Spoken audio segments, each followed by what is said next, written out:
What do you think is the key to a longer, healthier, and happier life? Is it wealth, fame, or genetics? Today, I will show that our social fitness, the quality of our relationships, and our satisfaction within them is key.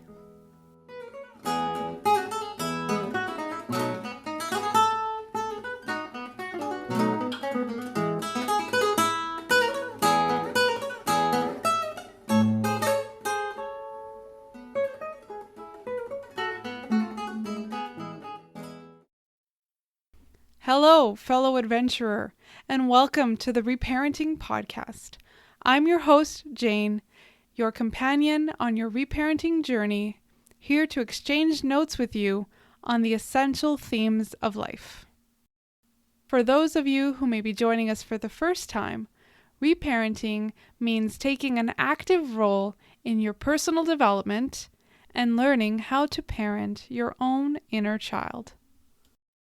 In this episode, we'll look at the transformative power of relationships supported by the Harvard study of adult development. This study, tracking over 700 individuals for decades, highlights the profound impact of relationships on our well-being. And it also reminds us of the universal need to have someone we can rely on, even at 3 a.m. But our exploration doesn't stop with understanding this concept. I'll also share 3 practical strategies that have transformed my own experience from loneliness and isolation to a life enriched with deep, meaningful relationships. Together, we'll learn it's never too late to form meaningful connections. But before we begin, I would love to hear from you. Please send us your own personal experiences with reparenting to reparentingpodcast@gmail.com. Your challenges, insights, and questions will help us to grow this community. And now for this episode.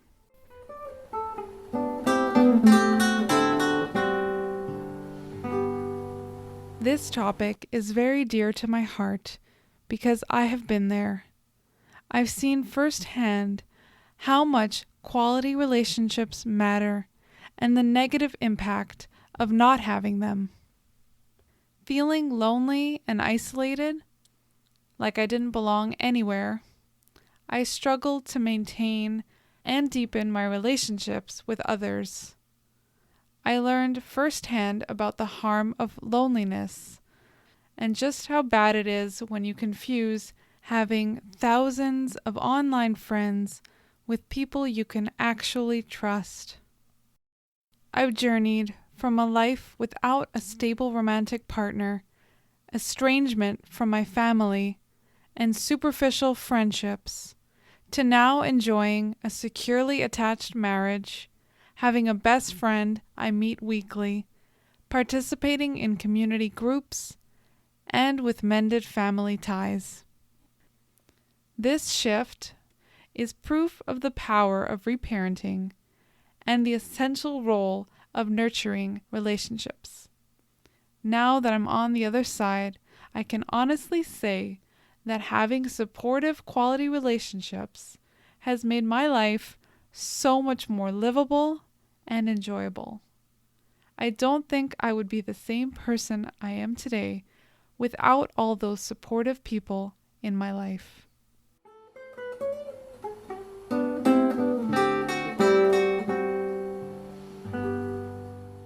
I'd like to talk now about why I believe social fitness is key to a fulfilling life. It's a truth supported by the extensive research of the Harvard study of adult development and more.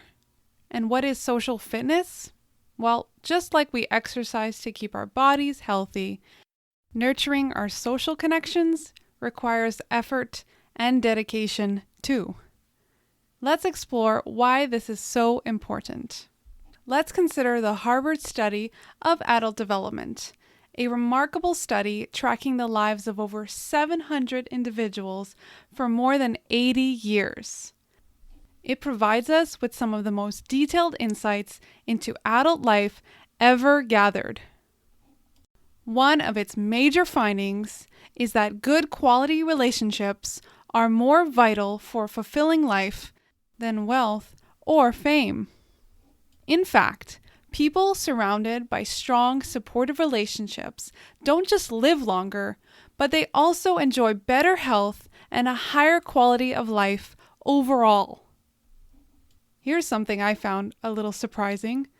Being satisfied in your relationships at age 50 is a better predictor of your future health than your levels of cholesterol. This study also tells us that having good connections with people around us protects us from life's challenges, delays mental and physical decline, and is a better predictor of a long, happy life than factors like social class, IQ, or genetics. Now, I'm not sure about you, but I wonder, how many good relationships do we actually need? Let's head into our new segment, Experts Take, to consider some expert perspectives on this topic and help us answer this and other questions.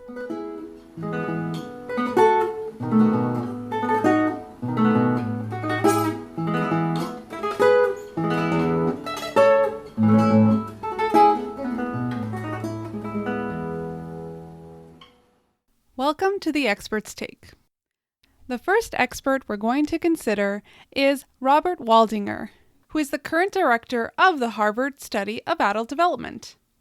How many relationships do we actually need? Well, according to him, it's more about quality than quantity. He says there's no set number of connections you need to have. Certainly, family often forms the core of our social support system. If you can find all you need from your family, that's wonderful. However, the benefits of relationships can come from anywhere. Family, friends, work colleagues, and even those brief but pleasant encounters with acquaintances. What I find truly intriguing is the idea that we even get small bits of well-being from casual encounters with people we meet in our daily routine. Whether it's a light-hearted conversation with the barista who makes your coffee, or a warm smile from a grocery store cashier, each of these interactions provides small yet meaningful contributions to our sense of connectedness and well-being. All that said, Waldinger does stress the importance of having at least one person you can rely on in a crisis, someone you can call in the middle of the night in an emergency. If there's one thing that you remember from this episode, I hope it is this finding. This is a universal need. It doesn't matter if you are shy or extroverted, everyone needs somebody in their corner. Waldinger mentioned that the study's participants were asked, who could you call in the middle of the night if you were sick or scared? Surprisingly, some of them, including those who were married, couldn't list anyone. And no, Ghostbusters just doesn't cut it. This highlights a strange reality, that being in a relationship doesn't always equate to having dependable support. It also underscores the universal need to have at least one solid, reliable relationship in our lives, beyond just marital status. It's a reminder that the quality of our connections, not just their existence, truly matters in providing us with the support we need. Now, you may be wondering, like I am, why do relationships affect us to such a substantial degree? When Waldinger and his team asked, how does it work? What would the mechanism be by which relationships affect physiology? He said that this inquiry led them to a fascinating area of research that the Harvard team has been exploring for the past decade. The answer, they propose, revolves around a concept familiar to all of us: stress, and more importantly, how our relationships help regulate it. In an eye-opening comparison, Waldinger's team found that loneliness is a chronic stressor which is as bad for your health as smoking half a pack of cigarettes a day or being obese. It's this mechanism that they think is responsible for their findings. The presence of supportive relationships acts as a buffer, reducing the adverse effects of stress on our body and mind.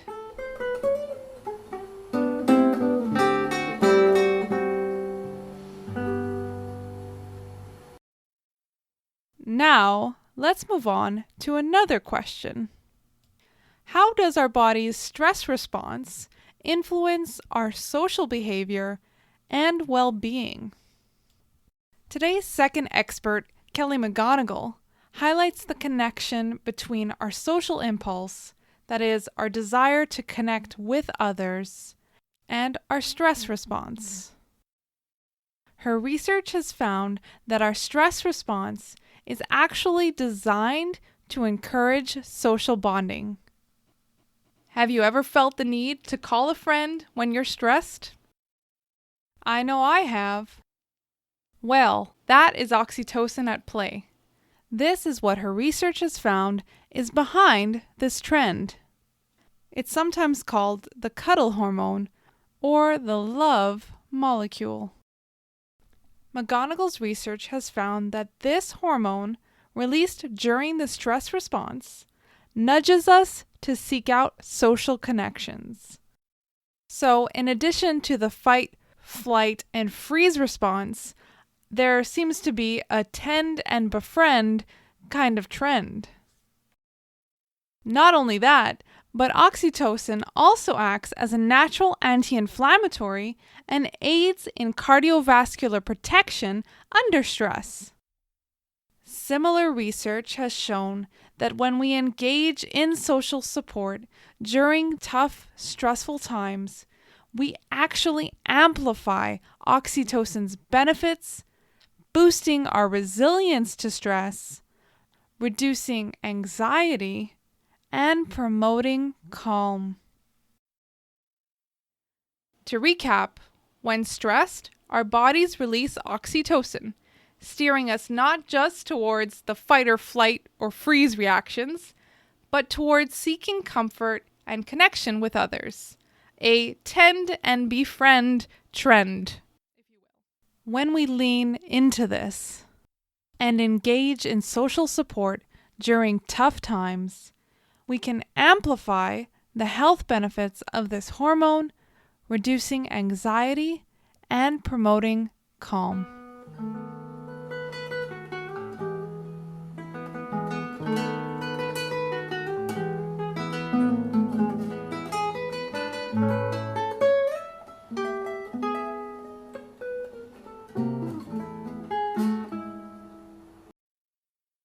As I mentioned earlier, my own life's transformation from intense loneliness and depression to a life filled with meaningful connections underscores the importance of supportive relationships. I can think of my best friend who stood by me during one of my worst and most challenging periods in life, when I went through a significant breakup and a severe depressive episode. I often think about where I would be now without their unwavering support, and I shudder at the thought. As with most things in life, my transition from loneliness and disconnection to a life that is filled with supportive relationships happened gradually. So not only did this shift change my life, but it was pivotal in my reparenting journey. My connections that I've made with others have provided me with a template for how to be kinder to myself and has helped me navigate the complexities of inner healing. A fundamental fact from child development psychology is that we learn how to care about ourselves from the care that we have received from others in childhood. Similarly, as children, we first learn to lean on others before we begin to lean on ourselves. If we're lucky, we had role models that showed us how to rely on ourselves and others for help, and we learned from them how to care for ourselves. However, if we lacked this mentorship in childhood, we can now find in our adult lives new relationships to help us reparent ourselves. It's never too late to learn this fundamental skill. And the care that we receive in our adult relationships can help us master our own self-directed compassion and care. And this probably explains why friendship is such a powerful tool for personal growth. For this reason, I believe that supportive relationships, especially with my therapist and closest friends, have offered me invaluable opportunities to heal old wounds. These supportive individuals have played crucial roles, sometimes acting as nurturing parents, filling gaps left from my past, and offering me a fresh perspective on healthier parent-child dynamics. This experience wasn't just about receiving the care I missed. It was also a practical lesson in what kindness and nurturing actually look like. The idea of compassion that I so desperately needed to learn. It taught me how to adopt and internalize these qualities when caring for my own inner child, guiding me towards a healthier relationship with myself, which is really the whole goal of reparenting. I can attest from my own experience that supportive quality relationships are not just beneficial, they're essential for our growth, healing, and ultimately for leading a fulfilled life. My journey is a testament to the critical importance of nurturing these connections and the profound impact they can have on our lives. In fact, the recording of this podcast episode today is an example of the impact of social support in my own life. The microphone and arm stand that I'm currently using were gifts from my family. I'm so grateful for their belief in me and their support, and I'm so thankful to them for helping to make this dream a reality. Stay tuned for part 2 of this episode.